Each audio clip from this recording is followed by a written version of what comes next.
Welcome, fellow bookworms, to Tibra's Den. My name is Whitney, and welcome to another Monday Musings, where we talk about what I read this past week, what I have coming up, and anything else that's kind of on my mind. Now, I did work on my reading journal all day yesterday, so I thought I would just start this video by going through my February stats. Again, this is just like a quick run through. I did end up reading 7 books in February, which is really, really light for me. But I'm pretty happy with what I read. I didn't have anything below a 3 stars, so that was fantastic. So I did read 7 books, like I said. I did not have any DNFs. I read all 7 books physically, so there was no ebooks, no audiobooks. Page count was 3,117 with, again, no audio hours because I didn't have any audiobooks. My average page count per day was 111.32 pages per day. There was 4 days I didn't read at all. And so, yeah. I had 7 fiction, no nonfiction, no rereads. My top moods, I had 4 funny, 4 emotional, and 4 adventurous.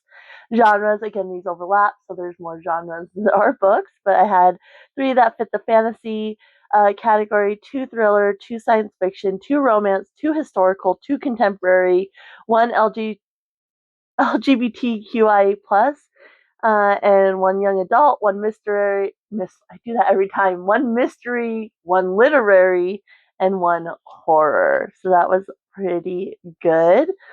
I did have 2 3 stars, which was The Book of Cold Cases by Simone St. James and Celestial Monsters by Aiden Thomas. I had 3 4 stars. The one I don't generally give like half or quarter ratings, but in this case, like there's occasionally a book where I just feel it's necessary, so I will do that on Storygraph, but I round down, not up. And so I had Business Casual by B.K. Borison, The Clockmaker's Daughter by Kate Morton, and then The Martian by Andy Weir. I actually gave 4.75 stars. It wasn't quite a 5-star for me, but I thought it was a really, really well done book. So then I had 2 5 stars, which was The Winter of the Witch by Katherine Arden, and then my favorite book of the month was The Eye of the Bedlam Bride by Matt Dinniman, which is the 6th book in the Dungeon Crawler Carl series. And it's definitely, book 3 is still my favorite, but it's a close second. I absolutely loved it. And then, of course, I have a top 3 that doesn't necessarily correspond with star rating. Number 1, I think the one that's going to stick with me the most is definitely The Martian. I love the experience I had with it because I did it for my first Roll for Reads video, which I'll link that down below if you haven't caught it. And so just the whole experience of reading it really like made it more mindful while I was reading it. So I really like that. I love the accessibility of it. There's a lot of math and such, and science, which went over my head, but it wasn't boring. It didn't drag. I think it was really accessible for the science aspect of it.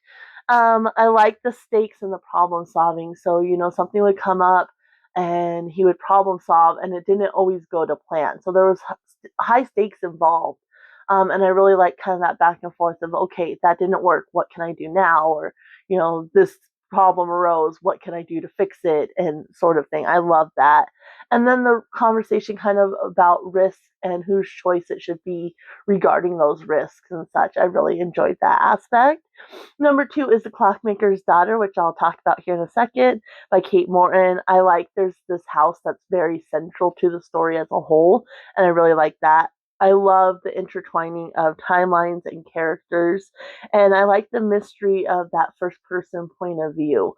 I really like the mystery of what happened to that person and, try to figure that out along the way. The third is The Winter of the Witch by Katherine Arden. I love the Russian folklore. Anything that has folklore I'm going to love, but I particularly like Russian folklore as well. The intensity of the emotions at the start and the finish, like it started off with a bang and it finished really heavy as well.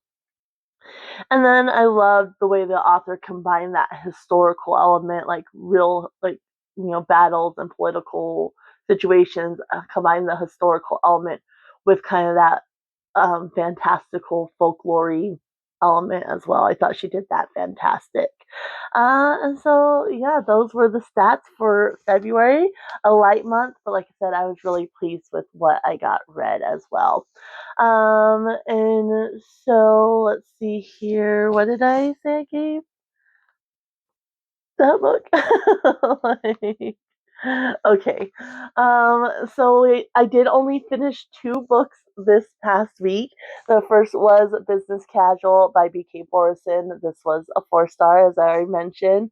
And so, yeah, I enjoyed this. I really liked, you have Nova, who has migraines, and then you have Charlie, who has ADHD. I wish the author had leaned a little bit more into that, because it was kind of like an afterthought. Like, I mean, Nova's was a little bit more prevalent throughout, but Charlie, like it mentioned, what so you don't really see how that affects him. So I wish that had been a little bit more prevalent. But I really like these two characters together. The thing I will say with B.K. Borison is her balance between the main characters and the side characters isn't the greatest, but I love like her small town. Um, just some like even not necessarily small town, because I don't think Good Spirits was small town, but there's just something like cozy about her writing that really hits for me. So even though like this wasn't a 5-star, I enjoyed it. I had a good time with it. There's just something that really hits the mark for me. I really enjoy this author's writing. I'll talk about it here in a second, another book coming up that I'm going to be reading by this author, but I finally finished the Love Light Farm series, which made me very happy. I was supposed to finish this back in autumn, and I didn't get to it, because they are kind of seasonal, and so, but it's fine. Like, it's not like, oh, this felt so autumn or anything like that. Like, it takes place in autumn. They talk, about like the Halloween event and such. But yeah, I had a good time. I really like the characters. I wish we had seen a little bit more of the side characters and such. But I like Charlie, he kind of puts on this persona, I guess. And so I like kind of seeing him, drop his walls a little bit. Um, and I really liked him and Nova together, like the way they kind of go back and forth with each other. So yeah, I had a great time with that, even though it doesn't quite a 5-star. And then the other book I read, which was also a 4-star, was The Clockmaker's Daughter by Kate Morton. So this is gonna stick with me. Like I said, it was in my top 3. I really enjoyed it. It drug in some points. So basically, you're starting off with Elodie, who her timeline is in 2017, and then you have, and those, most of the timelines are told from third person perspective, but there's one that's told from first person perspective, and that one is not really a timeline. You're because she's kind of throughout all the timelines, and so she is a ghost, like that right off the bat, and you're trying to figure out what happened to her. Like, so you're kind of getting her history. So part of it is her timeline, but she's telling it from first person's perspective, and that's the Clockmaker's daughter. And then you have all these other timelines, and everything's surrounding this house essentially. And so like all these people are kind of drawn to their house. There's also with little connections between the timelines and the people, like whether they had like a chance encountering or whatnot. And I really enjoyed that aspect. Like you said, the way she kind of intertwined everything was really fantastic. So you're following on one hand the Clockmaker's daughter, and she's kind of telling her back history, and like she's watching these other people when they come to this house and such. So I really enjoyed that. And then on the other hand, like in the beginning, you have Elodie, who works for like an archivist, and she comes across this satchel that has like this sketchbook from this artist. And so she's trying to discover, and then she sees this picture. She's trying to figure out, this artist and how he's tied to the archive of this guy, like this family that's what the archive is for. And then she's trying to figure out who this woman is and such. And that part kind of drug because she's like getting married and Like, she's not really, like, her fiance's mom is just kind of a little bit overbearing and such. And so she kind of latches on to, like, she's very drawn to the sketches and this. She sees a sketch of this house, and there's like this old family story about this house, and so she's very drawn to it, and then she's very drawn to this woman. So that part in the beginning kind of drug a little bit, like it got a little slow, but then you switch over and you're following like these different characters in different timelines, and then you're also getting the Clockmaker's daughter's point of view interwoven throughout. And like I said, that mystery aspect of what happened to her, like, why is she this ghost haunting this house? Like, what happened? I really like that. That kept me very engaged. But it was confusing at times as well because there's so many characters and so many timelines. And it's not just that, but within timelines, like the characters are like reflecting on something. So it's jumping around times in the timelines, which always confuses me. And so that's why I dropped it down to a 4-star, but still an amazing book. I really, really had a great time with this. And it's definitely going to stick with me for sure. I really love this. It is very slow paced, which is fine. Like I said, for the most part, even being slow paced, it only drug in the beginning when it was a loady. And then she comes back around later on as well, and it's fine. Like it's moving at that point. But yeah, had a great time with that. I have started 3 books. I started all of these last night. So we started the next Dungeon Crawler Carl book, This Inevitable Ruin by Matt Dinniman. This is book 7 and the final one that's out at this point. Book 8 does come out like late spring, early summer. So I won't have too long to wait for that. But yeah, we read 70 pages of this last night. It's just kind of, they switch floors, so it's kind of setting up that part at this point. So nothing big has happened. But yeah, I'm so excited to be back with Carl and Donut. And only 800 pages more. It's 870 pages. We read 70 pages last night, so we have 800 more pages to go, but we're going to devour this. I have no doubt we're going to fly through this. So very happy to be reading that with my husband. I did barely start Portrait of a Thief by Grace D. Lee. I only read 20 pages last night, but it was 4 chapters. Like, the chapters are very short. We're introduced to 3 of the characters at this point. And so this is about, you have Will, and he's a senior at Harvard, and he works at this museum, and there's this theft that happens. And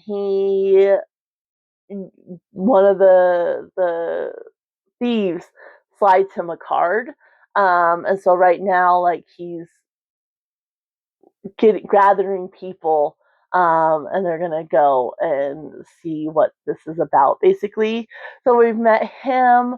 We've met a hacker that he knows. Like, she's not a hacker. She's like very into computers and such, but she can, she's smart enough and she knows what she's doing. She can hack. And then we've just met the driver of the group. And so basically, they're Chinese Americans, and he's gathering a crew, and they're basically, trying to get artifacts from their culture. And so it's kind of like they're kind of a heist situation thing. And yeah, very engaged so far. He said not a lot has happened. We're getting introduced to the characters. There's another character. The next chapter is a different character. And so very intrigued by this. I've enjoyed the writing so far. Like I said, only 20 pages, but it pulled me right in. I'm very engaged with it already. So I can't wait to get back to this. And these are the last from my January TBR game. So the Portrait of a Thief, and then Hungry I started as well. Got to 33 pages into this one. Like I said, I worked on my journal all day yesterday, and then read these at bedtime just to kind of get into it. This one doesn't seem like there's actual, like, well, maybe there is. That one seems like it's a chapter. But I didn't get to a chapter break at all. Oh no, it looks like it's just parts. So I'm on part 1, and then there's not a break till part 2. So it's not like actual chapter breaks. But we met our main character, and so in this world,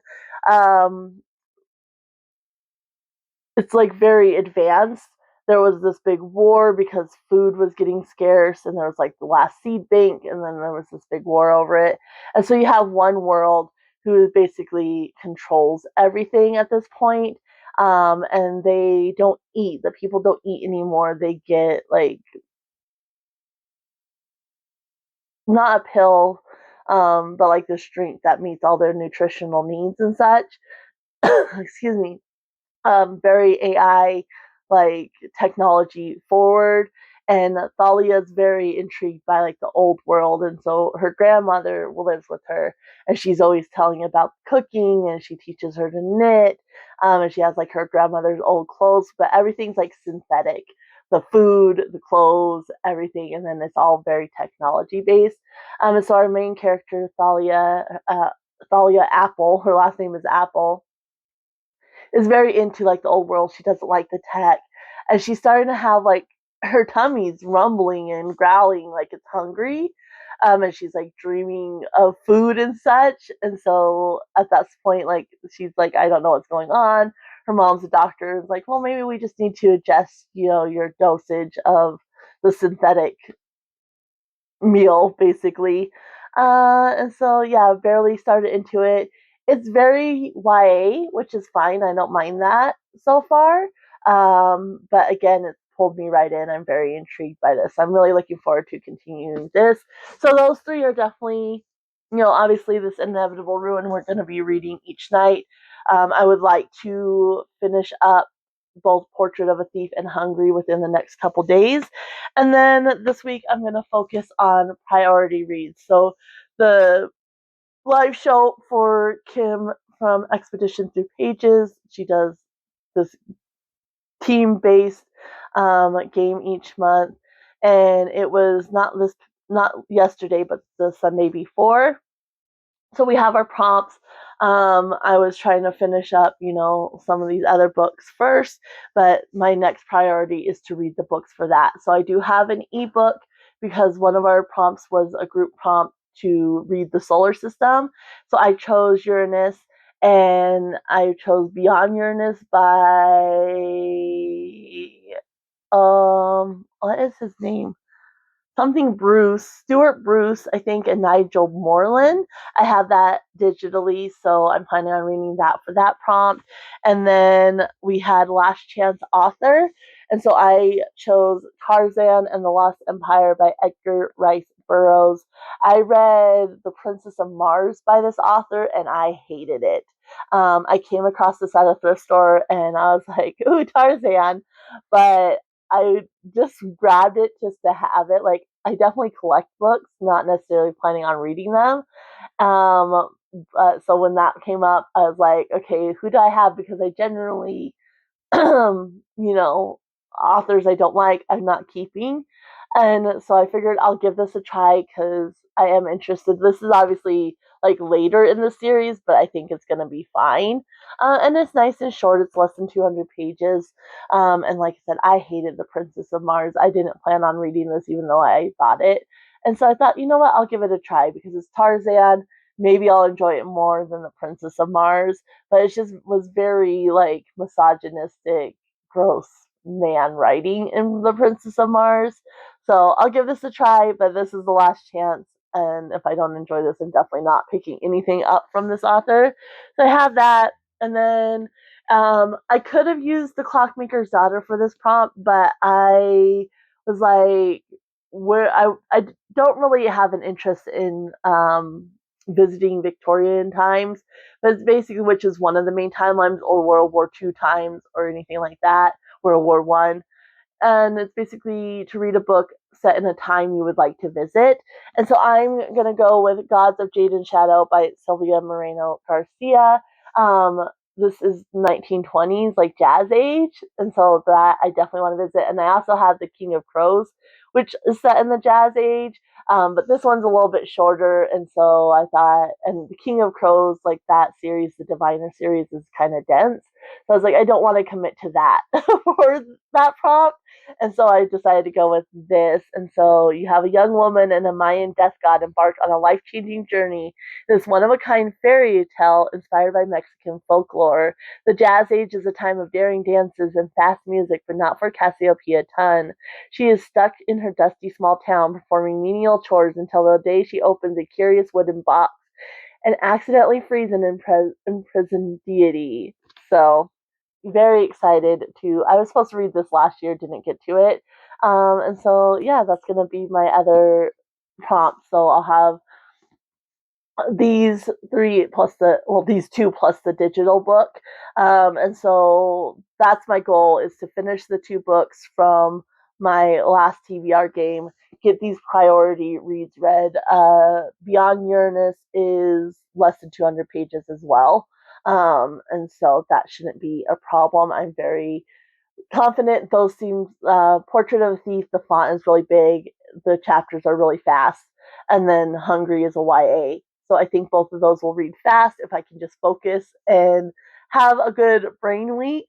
And so yeah, those are the priority, is these three plus those other two, and then of course we'll work on this Inevitable Ruin.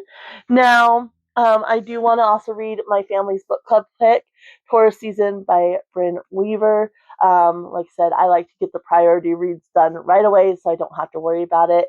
So this one I would like to get to this week, but I'm not too worried if I have to. I have till the end of the month on all of these, but especially this one. It's going to be a quick read. It's, you know, rom-com dark romance, and so I hope I can get to it this week, but I'm not gonna push myself if I don't. I'm not gonna worry about it. Like I said, those other 5 books are the priority, but I would like that one. And then these two I hauled recently. So we have And Now Back to You by BK Borison, which I would like to jump into right away. So again, if I have time this week, gonna be jumping into that. Otherwise, I will definitely be picking this up right away next week. After I get these priority reads read, this will be the next one, along with Half His Age by Jennette McCurdy. I hauled both of these when we went to the grocery store. We had grocery shopping on Friday, and then I had to go back into town on Saturday, because when we do our bulk grocery shopping, we go to Walmart, which is where I got these. But I don't like their chicken. And so there is a small local grocery store that we go to like mid-month when we need stuff, and we go there, and we were out of chicken, so I went there to pick up chicken, and such on Saturday. And so because of that, I was hoping to do this book this week, and that's Born a Crime by Trevor Noah. But because I went in Friday and Saturday, and I have a big group of book I want to read. This week, we've got 5 books I want to focus on. This one I'm going to wait till next week to read. If I happen to read these faster than I'm expecting to, and I have time, I might do this at the end of the week. But this is my next book for my next episode of Roll for Reads. But I'm thinking I'm gonna push it off till next week. But that's on the docket too. So that's kind of where we're at. Right now we got the 5 books that are priority plus this Inevitable Ruin. That's going to be my focus this week. And then these 4 books if I have time. We'll just have to see how it goes. I would love to know if you've read any of these, or if you're interested in reading any of these, or what you're currently reading. You can let me know that down in the comments below. If you just want to let me know you're here and you're helping to support the channel by commenting, you can always leave a rabbit or any type of animal emoji. I'm going to go ahead and leave you here so I can get this video uploaded and then dive back into reading. So happy reading, everyone. Bye.